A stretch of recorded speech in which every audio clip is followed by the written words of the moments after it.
Okay, नमस्कार। जैसे कि आप देख रहे हैं राष्ट्रीय जय यीशु मानव सेवा और आप सभी का अभिनंदन और स्वागत करते हैं। जैसे कि मैं प्रभु में आप सबका भाई आशीष राजकुमार और इस समय गुजरात की धरती से आप सभी के सामने परमेश्वर का वचन फरमाने के लिए कोशिश करूंगा। हालांकि मैं आपको बताना चाहता हूं कि अलग अलग प्रकार से और अलग अलग राज्य में अलग अलग क्या बोलना चाहिए कि कानून तैयार करने के लिए कोशिश कर रहे हैं, बल्कि यूपी के अंदर जो कानून बनाया गया था मसीह लोगों के खिलाफ में, उस कानून को खारिज किया गया है। मैं परमेश्वर का धन्यवाद करता हूं कि परमेश्वर ने प्रार्थना, हजारों और लाखों लोगों की प्रार्थनाएं सुनी और उस कानून को, जो भी नियम योगी जी ने लगाए थे मसीह लोगों के लिए, वो खारिज कर दिए गए हैं। और बड़ी खुशखबरी आप सभी के सामने लेकर आ रहा हूं और मैं वीडियो बताऊंगा। उसके बाद में आपके सामने कुछ वचन लेकर आपके सामने कुछ बातें करना चाहूंगा। तो आइए हम अगला वीडियो आपके सामने बताना चाहेंगे, उसके बाद में वचन के द्वारा बातचीत करना चाहेंगे। तो आखिरी तक इस वीडियो में आप बने रहिएगा। God bless you. सुनिएगा। आप सभी को जय मसीह की। मेरे प्रिय भाई बहनों, अभी न्यूज बहुत बड़ी निकल कर के आ रही है सुप्रीम कोर्ट से। सुप्रीम कोर्ट से इसलिए बड़ी न्यूज निकल कर के आ रही है कि जो उत्तर प्रदेश में धर्म परिवर्तन कानून अधिनियम बना था, उसमें कुछ चेंजेस किया गया है। और उसे जिस तरीके से यहाँ पे बात करें, सुप्रीम कोर्ट ने धर्म परिवर्तन पर जो high court, Allahabad high court की जो टिप्पणी की गई थी कि आरोपियों को जो ईसाई धर्म परिवर्तन कराते या किसी कारणवश वो पकड़े जाते तो उन्हें जमानत नहीं दी जाएगी, लेकिन सुप्रीम कोर्ट ने उस टिप्पणी को हटा दिया है। कहा कि अब लोग आप नहीं रोक सकते हैं किसी को जमानत देने से। तो यहाँ पे आरोपी को जमानत भी दी जाएगी और मिल भी गई है। तो मेरे प्रिय भाइयों, जिस तरीके से बात करते हैं, उत्तर प्रदेश की घटनाओं को लेकर के लगातार हमेशा नजर बना के रखते हैं, इसीलिए आज इस विस्तार पूर्वक से जानते हैं कि सुप्रीम कोर्ट ने आखिर क्या आदेश दिया। 28 सितंबर 2024 को यह घटना जिस तरीके से अब ये परसों की है, तो ये जिस तरीके का मामला हमारे सामने आया है, ये बहुत बड़ी खबर है। हर एक मसीह भाई बहनों के लिए बहुत जरूरी है ये जानकारी लेना। जिस तरीके से आप जानते हैं, उत्तर प्रदेश में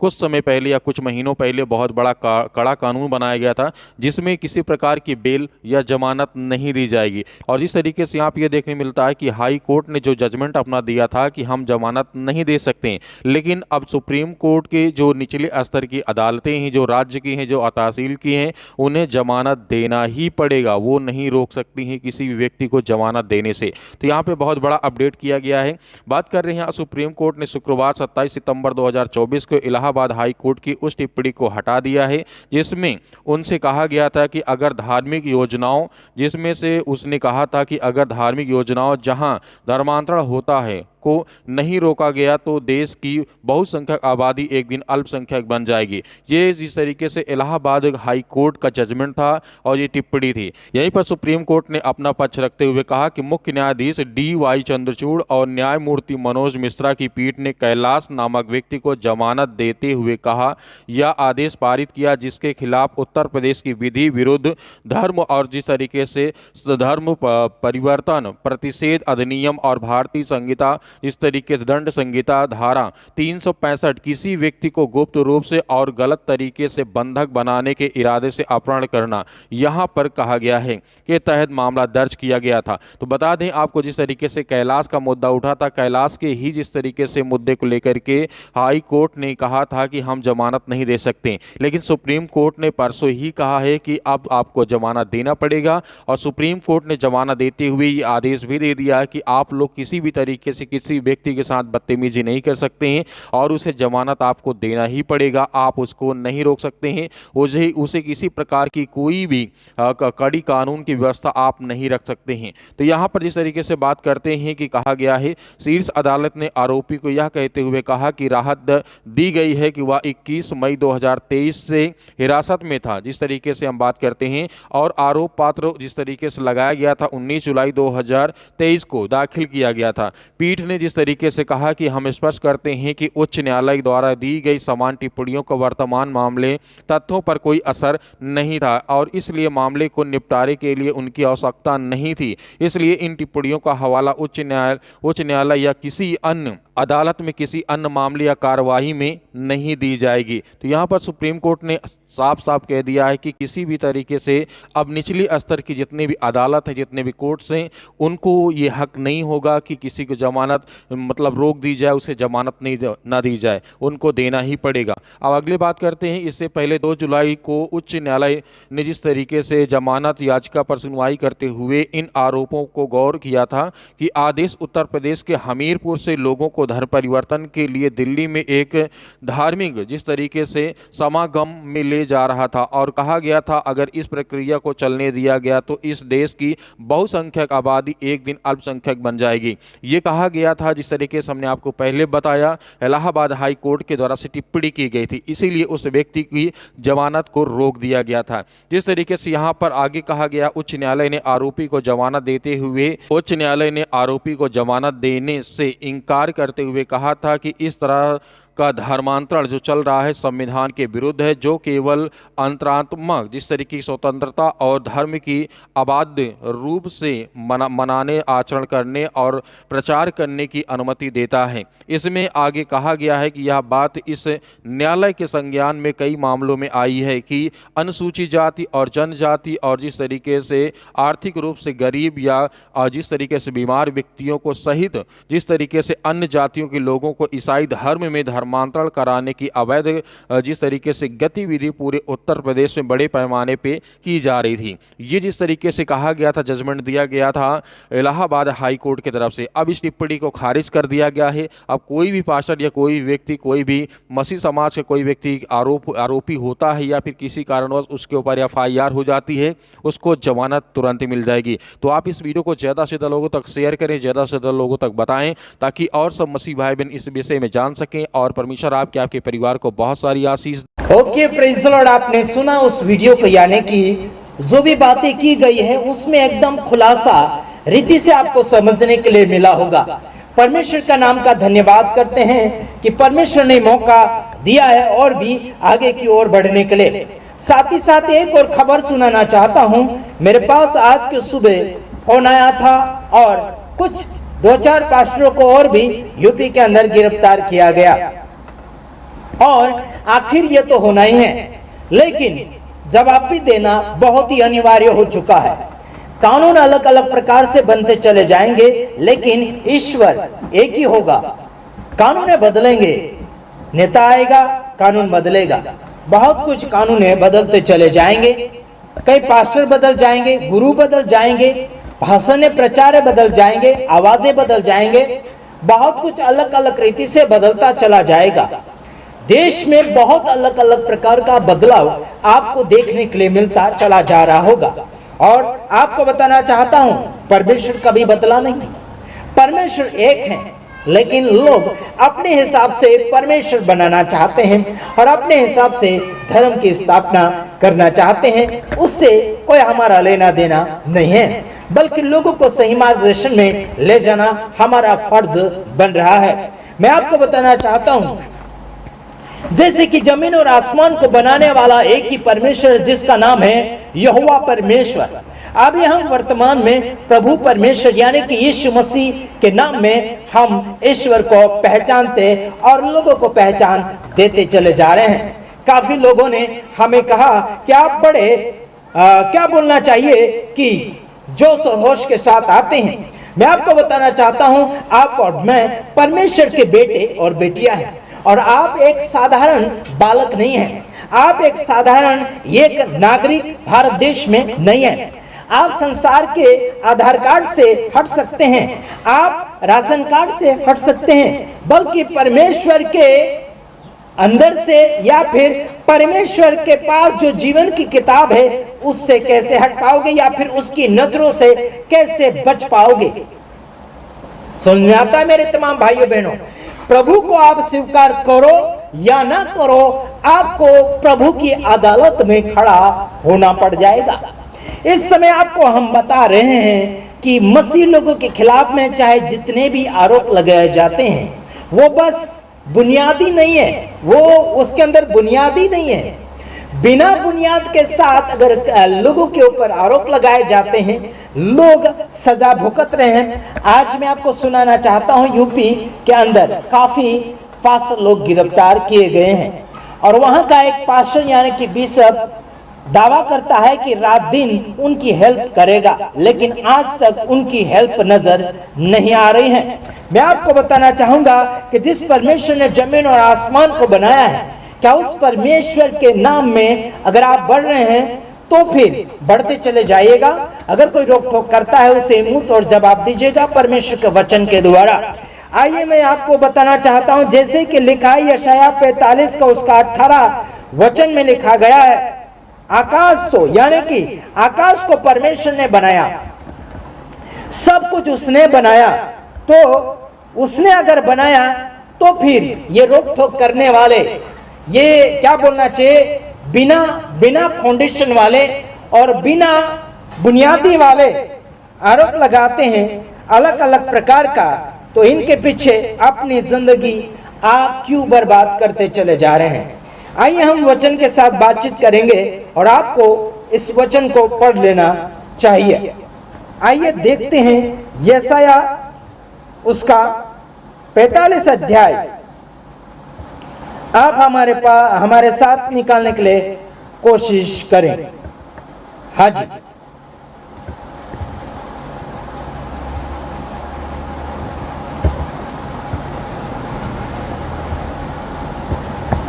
हाँ मैं आपके सामने पढ़ रहा हूं। यहां पर लिखा है, क्योंकि यहोवा जो आकाश का सृजनहार है, हालेलुया, क्योंकि यहोवा जो आकाश का सृजनहार है, उस परमेश्वर की हम बातें करते हैं, उस परमेश्वर के नाम में लोगों को परिचय देते हैं, लोगों को सही मार्गदर्शन बताते हैं। आपका और मेरा परमेश्वर है, क्या क्या बना सकता है और क्या क्या उसने बना दिया है, उसके बारे में लोगों को हम परिचय और प्रचार प्रसार करते हैं। तो समझ में आया आपको?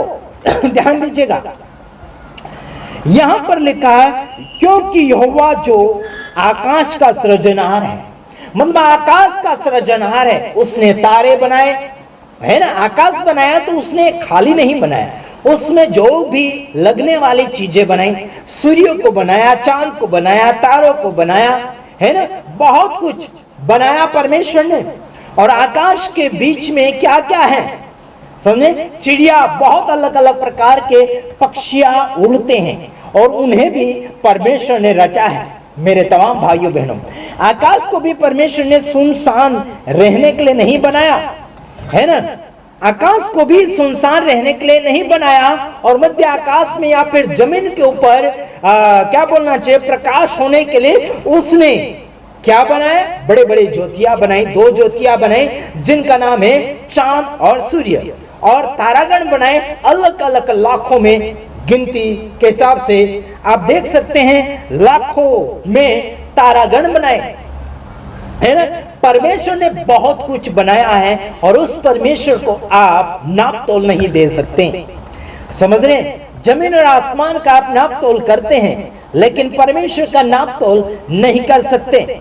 आपके गांव तक पहुंचने के लिए किलोमीटर की गिनतियां आप गूगल से सर्च कर सकते हैं, लेकिन परमेश्वर की दूरी आप सर्च नहीं कर सकते। तो मैं आपको बताना चाहता हूं, हाँ, क्योंकि यहोवा जो आकाश का सृजनहार है वही परमेश्वर है, उसी ने पृथ्वी को रचा और बनाया, उसी ने उसको स्थिर भी किया, उसने उसे सुनसान रहने के लिए नहीं परंतु बसने के लिए रचा है। वही योग कहता है, मैं यहोवा हूं, मेरे सिवाय दूसरा ईश्वर यानी कि दूसरा और कोई नहीं है। Praise the Lord, hallelujah. यहां पर लिखा है कि उसने आकाश को बनाया, उसने यानी कि धरती को भी बनाया, उसे सुनसान रहने के लिए नहीं बल्कि बसने के लिए बनाया। हालेलुया, उसे रचा है, उसे सुनसान रहने के लिए नहीं बल्कि उसे बसने के लिए बनाया। उसमें लोग अलग अलग जाति और धर्मों के लोग पाए जाते हैं, छोटे लोग, बड़े लोग, मोटे लोग, पतले लोग, ठिंगने लोग, लंबे लोग, अलग अलग प्रकार से और अलग अलग कलर के और अलग अलग भाषाओं के लोग इस संसार में पाए जाते हैं, इस धरती के ऊपर पाए जाते हैं। Praise the Lord. आपको क्या लगता है मेरे तमाम भाइयों बहनों, क्या उस परमेश्वर ने सब कुछ बनाया, उस परमेश्वर को छोड़कर क्या गूंगे और बहरों के पीछे चल पड़ेंगे? सनातनी सनातनी बोलते हैं, मैं आपको बताना चाहता हूं सनातनी वो परमेश्वर है जो कुछ भी इस संसार में नहीं था उससे पहले वो था, उसके बारे में प्रचार सुनाते हैं। वो सनातन ईश्वर। धर्म तो बाद में बना यार, लोगों ने बनाए धर्म। अरे इंसान पहले बना है ना, इंसान पहले बना, बाद में धर्म बना। और सबसे पहले ईश्वर था। Praise the Lord. वो सबसे पहले ईश्वर था। उसने मनुष्य जाति का निर्माण किया, फिर मनुष्य जाति ने धर्मों का निर्माण किया। अलग अलग प्रकार की मिट्टी और प्लास्टिक के अलग अलग प्रकार के देवी देवताओं का रूप लोगों ने निर्माण किए। क्या सोच रहे हैं आप? सोचना आपको पड़ेगा। अभी यहां लिखा है कि हाँ, यहोवा यूं कहता है, यानी कि यहोवा कहता है कि मेरे सिवाय दूसरा कोई नहीं है। वो परमेश्वर यही कहता है कि मेरे सिवा दूसरा कोई और नहीं है। तो तुम कहां कहां ढूंढ रहे ईश्वरों को, है ना? बहुत से ऐसे लोग बोलते हैं, आशीष डांटते हैं, थोड़ा कड़क और कड़वा बोलते हैं। कड़क और यानी कि कड़क और कड़वा बोलने से लोगों के पेट के अंदर के कीड़े मर जाते हैं। समझ में आता है?